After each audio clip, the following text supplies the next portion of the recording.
Yeah, just curious, like what would be the condition for just like canceling a meeting? You have to, you know, send out some notifications if there was something that happened that you, What? if, meeting had to be canceled, so last minute, or just We would, potentially rescheduled. we just get an email out. and Yeah, just say, people know. sorry, yeah, we What have to happened, cancel.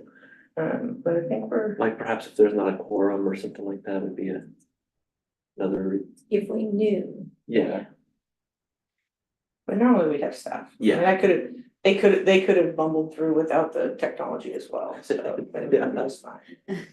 We just wouldn't have streamed to YouTube, it would have been fine. yeah.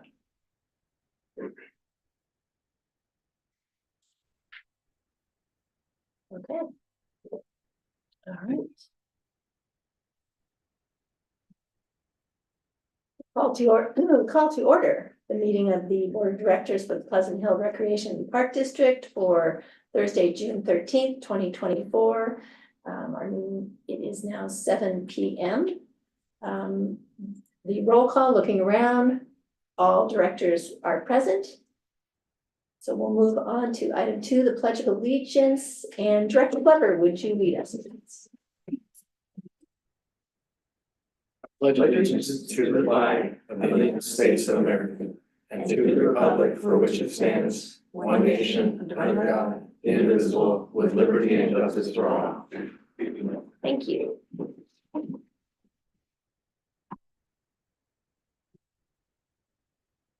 Move on to item 3, public comment. Do we have any public comment? No, we did not receive any emails, we don't have any. Do we have any public comment? Anybody in the audience? Okay, I'm going to shorten, I'm not gonna read all of our normal public comment words since we don't have any public comments, so I'll open and close it. And we will move on to item 4, reports and presentation.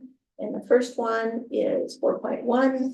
We are receiving the financial audit for fiscal year 2022-23 from Mays and Associates. Chris, did you want Turn to it over. and introduce Chris? Come on up and- This is Vicky from Mays and Associates. She's our auditor, and she's the CEO of Mays, and so she's here to give the audit report. Great, thank you, Vicki. Thank you very much for inviting me. As Chris mentioned, I'm Vicky Rodriguez, so Mays and Associates, this is our first year as the auditors for the district. So very happy to be working with Chris and Michelle and everyone. And I'm the partner in charge of the audit. So we did complete the audit of the basic financial statements for fiscal year ended June 30, 2023. We have issued an unmodified opinion, which is the cleanest opinion that the district can receive. So congratulations for that. That's the highest level of assurance that we can provide on an audit. So that's overall, I'd like to just start with the results. That's it. So I wanted to talk just kind of high level a little bit about our audit scope before going into some highlights of the report. And of course, if anyone has any questions about the audit scope or the report, we can cover those after. So as part of the audit scope, what my team and I do is we start with what we call a risk assessment.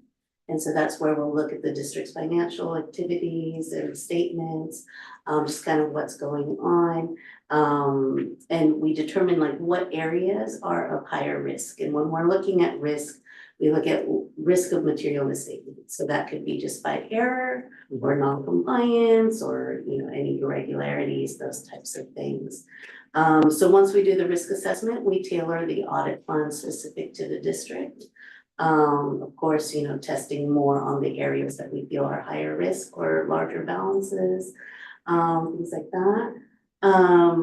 And then we also gain an understanding of the internal controls. So we interviewed staff, we actually came out to the district to interview staff and get an understanding of the different accounting cycles, looking at like receipts, disbursements, payroll, journal entries.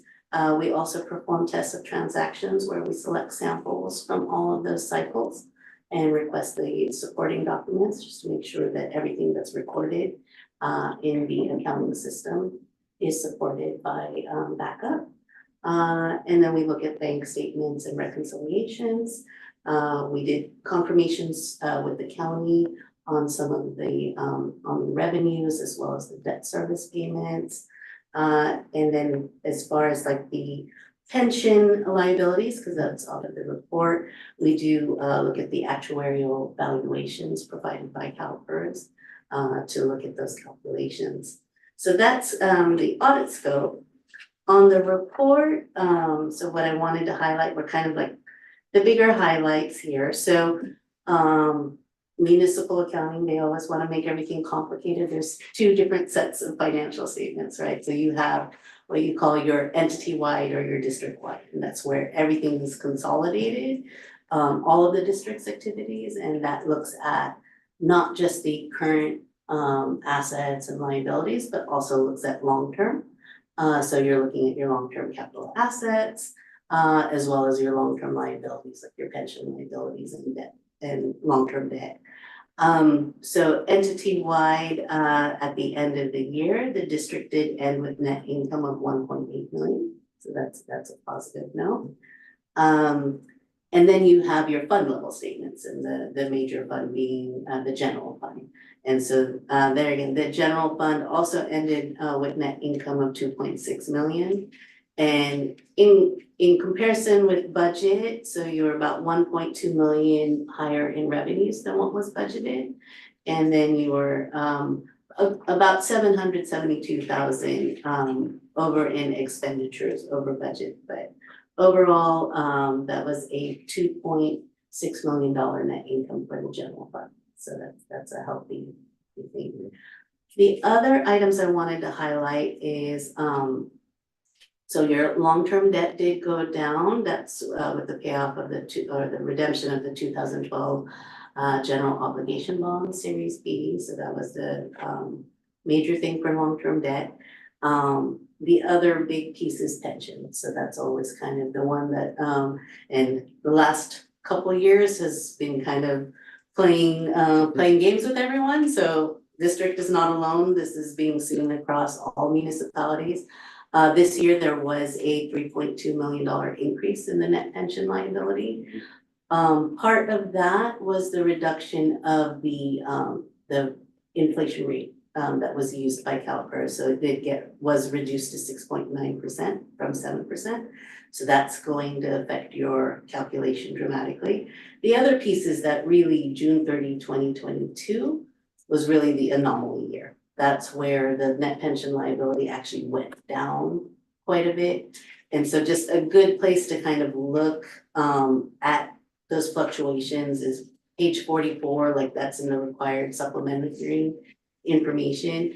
But that shows from year to year for, it will be 10 years of data. Right now it's 9. But you'll see that in 2020, you were at 5.5 million. 2021, it dropped to 3.2 million, and then 2022 went back up to 6.3 million. But realistically, the 2021 valuation that was reported for June 30, 2022, really the anomaly year. And that was just some crazy stuff going on with the investment market. We all knew that the pension liability was going to increase, and it did. So next year, it will probably continue to increase. That's what we expect.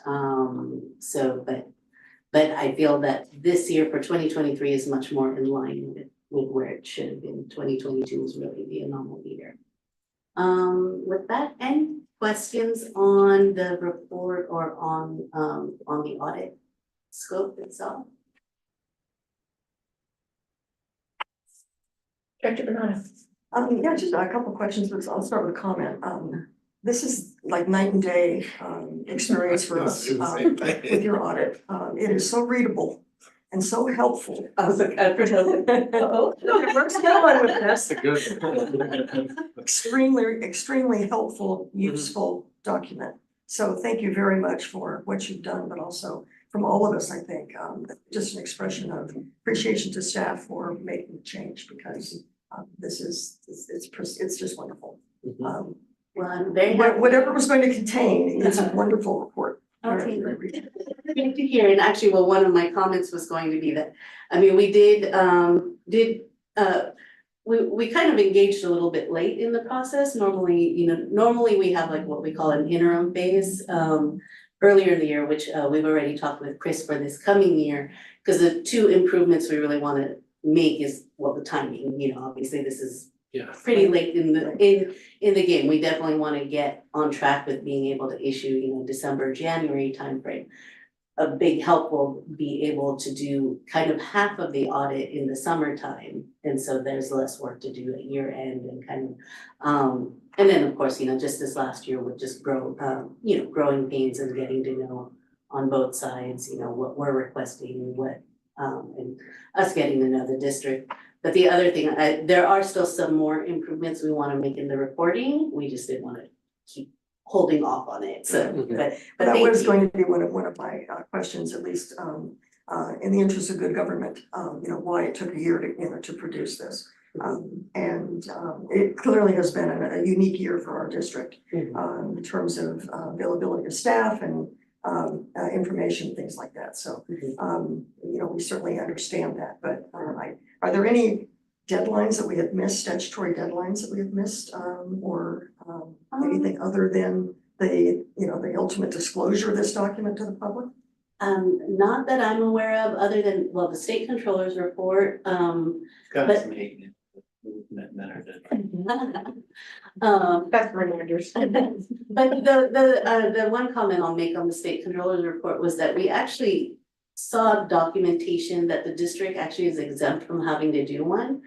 But I think because they were done in the past, the SEO, once they receive one, they just, and so I think, this year we said, okay, well, just to not be on the hate mail, on the hate email list, like, let's just go ahead and file it, but it is something that, potentially the district may want to pursue with the state controller's office, as far as like, it technically isn't required, but that's the only thing that I'm aware of.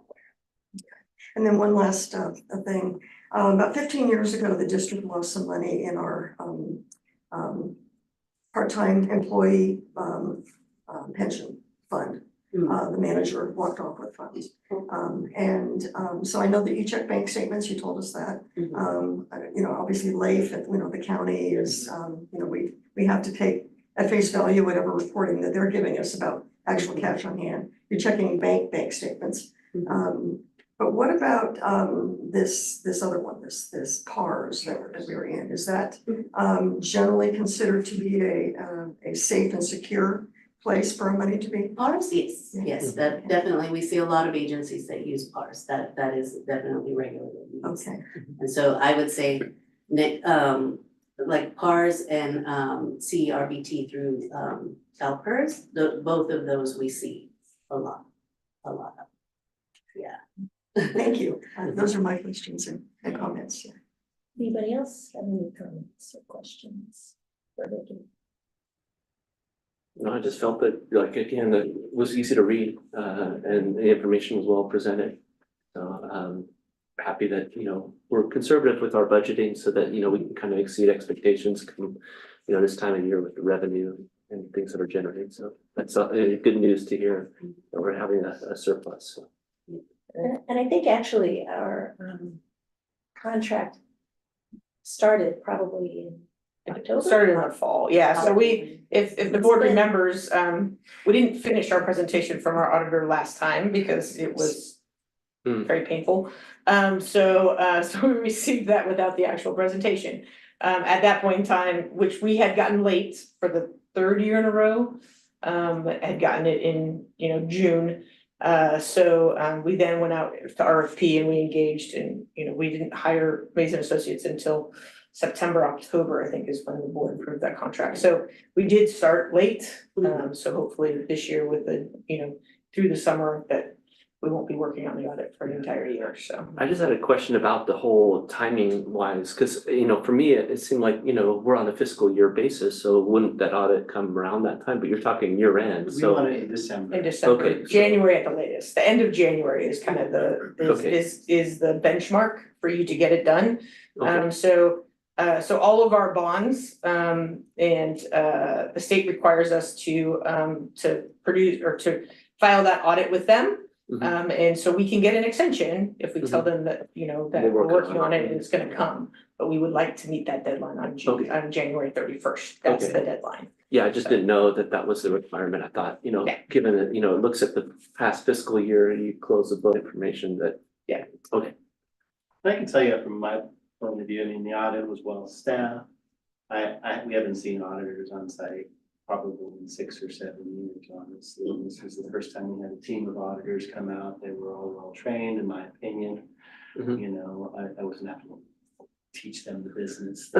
They seemed to know what was going on. So I really appreciated that. In the last couple of years, I've had to start over. Unfortunately, the other firm, and Vicky can probably speak to the industry wide, and it's just tough to keep accountants these days. There's just not a lot of people. When I went to college, were taking the class, let alone getting a degree. So I don't know if that's still the case, but it's just, that's what happened to us the last few years. We would start with a field auditor, and then they would leave, and we have to start over. Yeah. So unfortunately, that was you know, just, that continuity then, yeah. yeah. Well, we have Vicky for the long haul, right? Yeah. Oh, okay, yeah. At least for the 6 years that we Yeah, I was can. gonna say, I've been with the firm for 26 years, I'm now CEO, I'm not going anywhere for a while, so. And also Maze is a Pleasant Hill. Local. Yeah, we're just around the corner, which is why everyone does love to come here, because it's not that far. Easy enough to make it, yeah. Yeah. A little harder to get people to go up to like, you know, Santa Rosa and things like that. Well, if there are no other questions or comments, we've received the report. We have no action on this item. Mhm. And thank you for all the Yeah. time and effort, and it was extremely readable. And, you know, I highlighted things just to, oh, this sounds really good. But it was, frog in my throat today. I know part of the thing with working with auditors is if you don't hear news or have to ask questions during the year, if you don't hear bad news through the year, that's good news. So, since I was on, you know, new, when we went through the process of interviewing and hiring, or recommending the hiring of your team, it was, and knowing that you had a short term, you had a December date, I think, that was kind of coming up fast. But it's nice to not have issues, especially the first year. So things happen, but we're glad you're here and we appreciate all the information. And we definitely enjoy working with Michelle and Chris, so Thank you, just Chris. very appreciative of all the time. We know we put you through, quite a bit, but you know, thank you very much. Great, thanks, Vicki. Thank you, yeah. Thank you, Chris, too. Yeah, thank you. Thank you. Appreciate the opportunity. We will move on to 4.2, that we weren't gonna drag Lila in here, so, unless somebody else wants to do that. Yeah, no, Lila is not here and I forgot to take that off. I forgot it's summer for That's the okay, teens, so. yeah. So we will move on, and we don't have any other public comment on. No public. Okay, so. Won't worry about that. Go on to 4.3, report from the general manager. Great, just a couple of things, this year for, the summer shirt, the DEIB committee requested that we do our pride logo on a shirt, so we went ahead and did that, passed them out to all the staff. You have them, if your size doesn't fit you, let me know, I have extra sizes and I can, go ahead and change them. I just wanted to give a shout out to Tom and his staff. They've been dealing with a couple of large breaks at Pleasant Oaks Park, trying to keep the grass, trying to keep the grass green in the heat, the nice heat wave that's coming well before Blues Brews, which makes me very happy, by the way. And so thanks to Tom and his crew for doing that. I also just wanted to highlight that Juneteenth is next Wednesday. We are actually, it's a new district holiday, so the district office and most of our services will be closed, not all services. We'll have a number of part-time staff working that day as they don't, as they actually don't have the benefit of the holiday, but they're going to be working, getting time and a half for that day. So we'll have the pool and a number of other things that will be open that day. So that is exciting. The main event, which is the lobster boil and dance party, was just posted by Jen right before this meeting. So if you're interested in that event, you might want to buy your tickets. They are limited. That event is coming up in August. And then shout out to all the Barbie crew, the Sunset Cinema, they had a Barbie party last Saturday in the wind. But it turned out great. They had a great turnout, and shout out to Anna and her husband Juan for building a Barbie box, which was really great and well received. And so congratulations to Jen and her team for a great event. So with that, I'll take your questions. Any questions or comments? We'll do both. Well, I just had noticed, there was irrigation upgrades at Chilpancingo. I just wasn't aware that there were even irrigation systems at Chilpancingo. Is that right? When they redid the development over there, when they built the forest and whatnot, they cut off all of our power. So we've been operating, turning on the irrigation by hand, but we've added battery operated clocks and everything. So these times now, I mean, usually Mark goes by there and turns on his backup. Just something we don't need to Have to keep doing all the time. Yeah. There was a lot of other issues there with almost the boxes, all the wires out.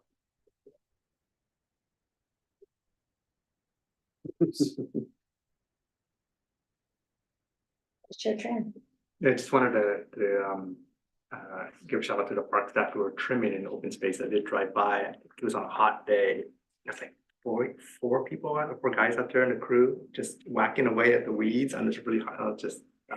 I felt for them, So, but on the same day, as I was driving down Highway 4, I saw that Caltrans was also doing their own weed abatement and weed trimming as well. Except that they had one crew member and 5 robots rolling up the hills, and by them they had no drivers on it, which is basically these robots. Autonomous robots, just roaming around these hills on Hey, their there's own. more robots I can get. Yeah, so I'm just, here you go. There's Caltrans deploying an army of robots, backing weeds along Highway 4. So. Wow.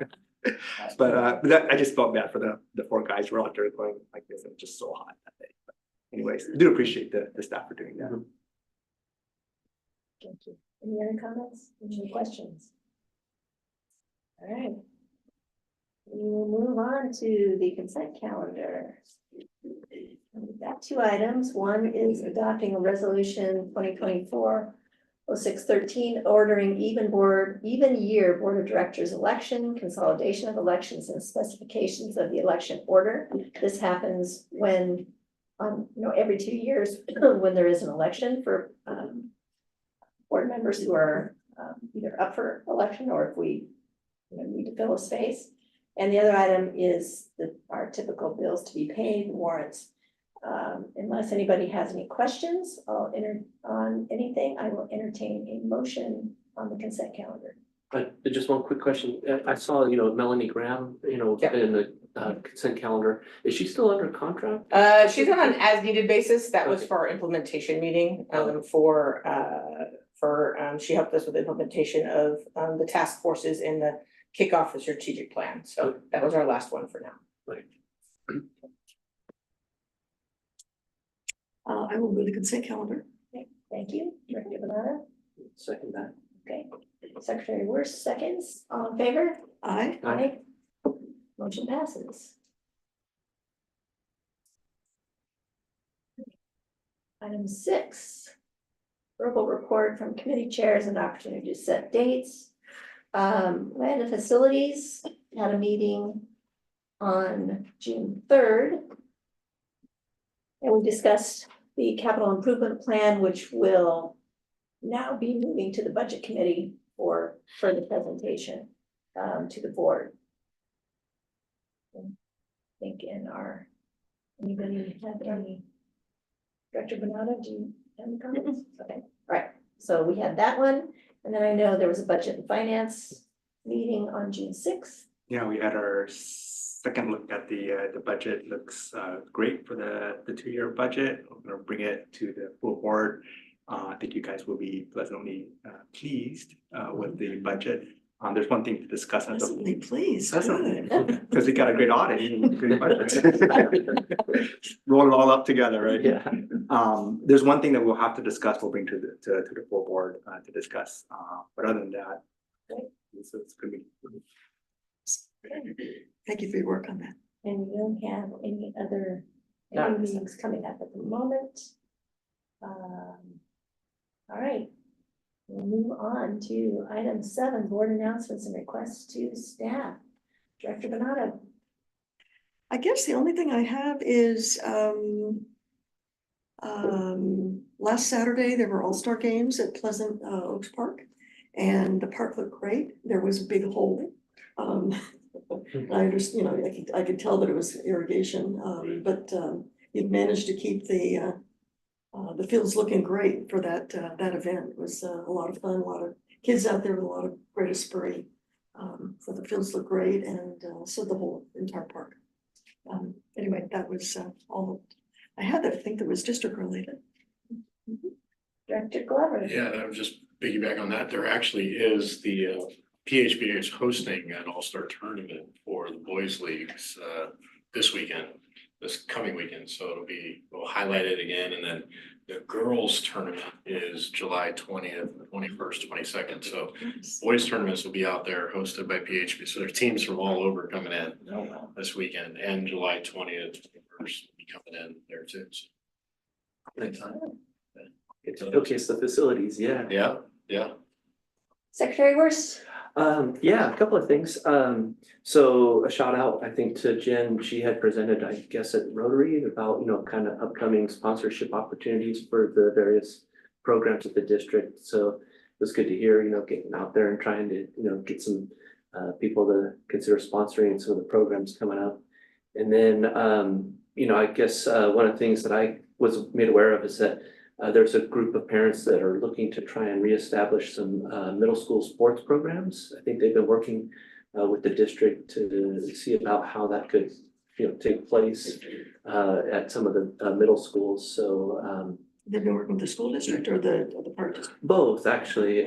So the school district had essentially stopped some of the sports programs during COVID, and a group of concerned parents want to try and bring that back, but the district isn't necessarily going to, support those, but they won't necessarily, I guess, prevent them, from taking initiative to, establish that on their own accord. So it sounds like, they've made some contact with the district and working with Victoria Davis on some, scheduling of those activities. They had wanted to get, some things going earlier. Now it's summertime, but they're looking for this next school year to try and offer up volleyball, basketball, and flag football, I think, are some of the activities. So I just want to, say kudos to, the district to sort of step up to fill a need in the community for some of that and see how we can, play a role to help support middle school sports programs. So, and I think that's about it. Looking forward to the 4th of July parade. So I know that there's some early, planning in place for that. And generally it's kind of an opportunity to, support the Blues and Brews that's coming up too. So I don't know if it's a already themed event or not, in terms of the parade float, but I'm looking forward to that. Yeah. Great. Thank you. Vice Chair Tran. Yeah, not too much. As I reported last time, my daughter is doing a lot more of the swim team practice. Still getting used to having to listen to a coach, but she's getting there. We had already paid for the private lessons at the Pacific, so we're still doing that. I did appreciate they were doing basic life support training for all the new lifeguards. So it was good just to watch them go through all that training. The only comment I have with the young lifeguards is that when you actually do CPR, it's not that gentle.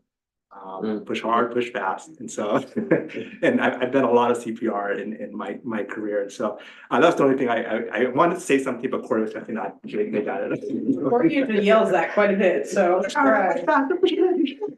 Because if you're not breaking ribs, you're not doing that right. But anyways, I did appreciate the training. That's all I have. Thank you very much. All right, I don't have much either. I'm looking forward to events that are coming up and taking a look at budget numbers and in the next meeting or whenever it's coming up. And we've got Juneteenth. The celebration for that is next Wednesday. That was a lot of fun last year. And I'm sure the barbecue was fine. I had a lot of fun. We had granddaughters, so we were exhausted every day. At the end of the day, we've forgotten. They are very active young ladies, but it was a lot of fun. That's all I have, and unless there are any other comments, our next meeting is Thursday, June 27th, here at the district office.